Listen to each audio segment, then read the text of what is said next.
여섯 번째 기사고요. 서울경제신문에 있는 기사인데요. 세입자 내쫓는 법 공부하는 집주인, 집차자 떠도는 임차인일 텐데 이게 이제 대부분 세대들은 이렇지는 않을 거예요. 정상적으로 거래를 할 텐데 이런 좀 말도 안 되는 해프닝들이 생길 거라는 말씀을 드려보고 싶은 것들이죠.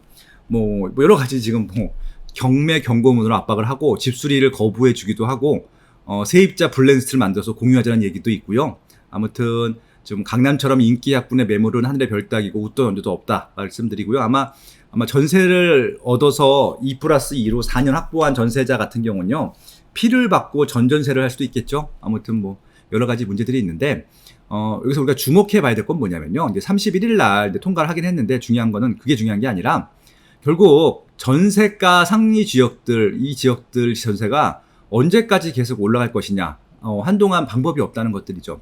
지금 매매가는 많이 올랐기 때문에 전세가랑 갭이 많이 벌어져 있어서 매매가가 올라가지 않는다 하더라도 전세가가 올라갈 지역들이 꽤 많습니다. 서울 같은 경우는. 이게 지금 이게 전세가랑 매매가랑 거의 붙어 있다 보면은 매매가가 올라가지 않으면 전세가가 못 올라가잖아요. 근데 지금 서울 같은 경우는 전세가랑 매매가랑 이미 많이 벌어져 있기 때문에 전세가가 아직 올라가기에 충분한 시장이라는 말씀을 드려보고 싶은 것들이고요.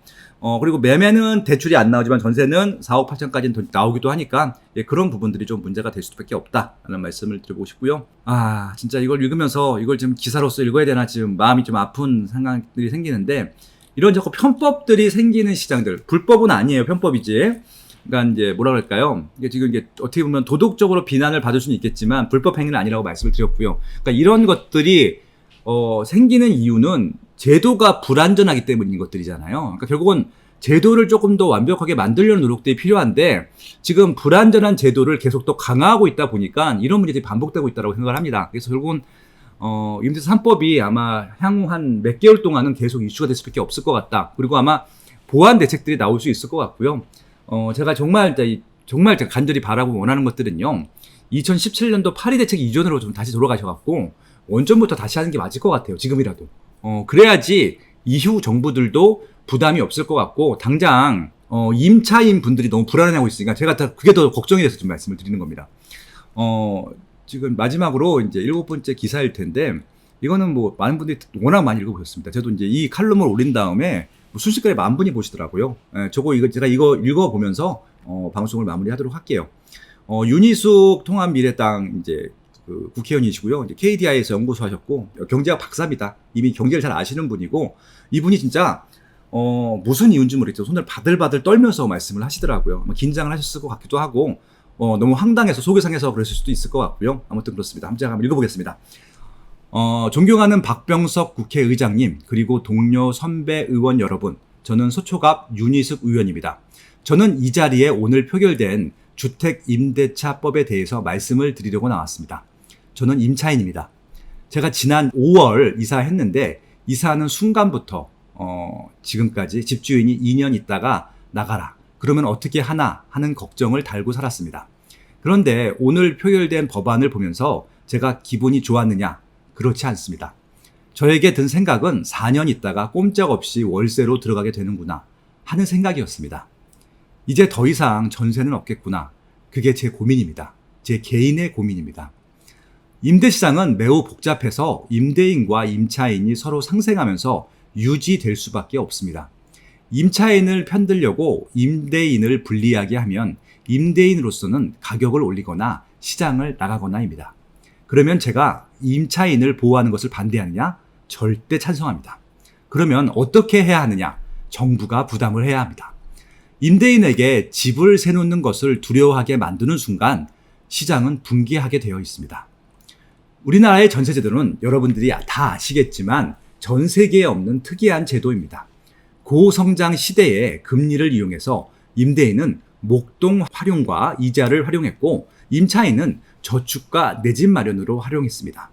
그 균형이 지금까지 오고 있지만 저금리 시대가 된 이상 이 전세 제도는 소멸의 길로 이미 들어섰습니다. 그런데도 많은 사람들이 전세를 선호합니다. 그런데 이 법 때문에 너무 빠르게 소멸되는 길로 들어설 수밖에 없게 된 것입니다. 수많은 사람을 혼란에 빠뜨리게 된 것입니다. 벌써 전세 대란이 시작되고 있습니다. 제가 오늘 여기서 말씀드리려고 하는 것은 이 문제가 나타났을 때 정말 불가항력이었다고 말씀하실 수 있습니까? 예측하지 못했다. 이렇게 말씀하실 수 있습니까? 30년 전에 임대 계약을 1년에서 2년으로 늘렸을 때 단 1년만 늘렸는데 그 전해부터 89년 말부터 임대료가 오르기 시작해서 전년 대비 30% 올랐습니다. 1999년은 전년 대비 25% 올랐습니다. 이렇게 혼란이 있었습니다. 그런데 이번에는 5%로 묶어놨으니 괜찮을 것이다. 지금 이자율이 2%도 안 됩니다. 제가 임대인이라도 세놓지 않고 아들, 딸한테 들어와서 살라고 할 것입니다. 조카한테 들어와서 살라고 관리비만 내고 살라고 할 것입니다. 불가항력이고 전혀 예측하지 못했다. 100번 양보해서 그렇다 칩시다. 그렇다면 이렇게 우리나라 1000만 인구의 삶을 좌지우지하는 법을 만들 때는 최대한 우리가 생각하지 못한 문제가 무엇인지 점검해야 합니다. 그러라고 상임위원회에 축조심의 과정이 있는 겁니다. 이 축조심의 과정이 있었다면 우리는 무엇을 점검했을까요? 저라면 임대인에게 어떤 인센티브를 줘서 두려워하지 않게 할 것인가? 임대소득만으로 살아가는 고령 임대인에게는 어떻게 배려할 것인가? 그리고 수십억짜리 전세 사는 부자 임차인도 이렇게 같은 방식으로 보호할 것인가? 이런 점들을 점검했을 것입니다. 도대체 무슨 배짱과 오만으로 이런 것을 점검하지 않고 이거를 달랑 법으로 만듭니까? 이 법을 만드신 분들, 그리고 민주당, 이 축조 심의 없이 프로세스를 가져간 민주당은 오래도록 기억될 것입니다. 우리나라의 전세 역사와 부동산 정책의 역사와 민생 역사에 오래도록 기억될 것입니다. 경청해 주셔서 감사합니다. 네, 오늘 뉴스 브리핑은 여기까지 하겠습니다. 그리고 이제 윤희식 국회의원이 얼마 전까지 2주택자였는데 그러면은 2주택자니까 이런 얘기 하면 안 되는 거 아닙니까? 라고 반문하시는 분들도 있더라고요. 그런 말도 안 되는 좀 반문을 하지도 마세요. 지금 지금 2주택자가 아니잖아요. 정부에서 2주택자 팔라고 하니까 세종시에 있는 것들을 팔았습니다. 근데 지금 이 법을 만든 민주당 의원들은 아직도 안 팔고 있잖아요. 그러니까 그분들이 만드는 법이고요. 이분은 정말 1주택자이고요. 지금 1주택자로서 현재 있는 집은 전세를 주고 있고 지금 이 국회 활동을 해야 되기 때문에 전세로 살고 있는 것들이잖아요. 그렇기 때문에 임대인 입장, 임차 입장을 다 알고 있기 때문에 이런 얘기를 자신 있게 할 수 있는 것들이고요. 이분이 정말 뭐 100채 이상 다주택자였다 하더라도 이 논리에는요 전혀 모순이 없습니다. 일단 그 말씀을 드려보고 싶고요.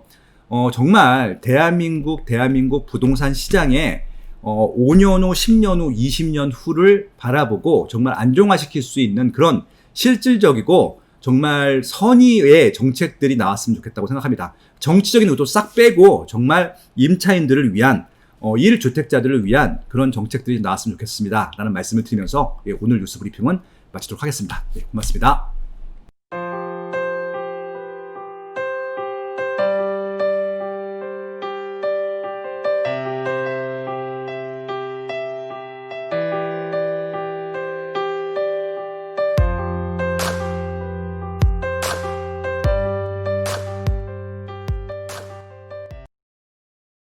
강력하고 즉각적인 조치를 이어나가겠다는 것을 이번에는 곧바로 집값이 오르는 상황이 연출되고 있습니다. 이른바 초양극화 현상이 우려된다는 겁니다.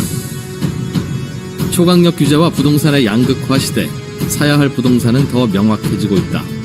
부동산 매매의 입지 선정과 돈 버는 핵심 입지 20곳을 완벽 분석한 이제부터는 오를 곳만 오른다.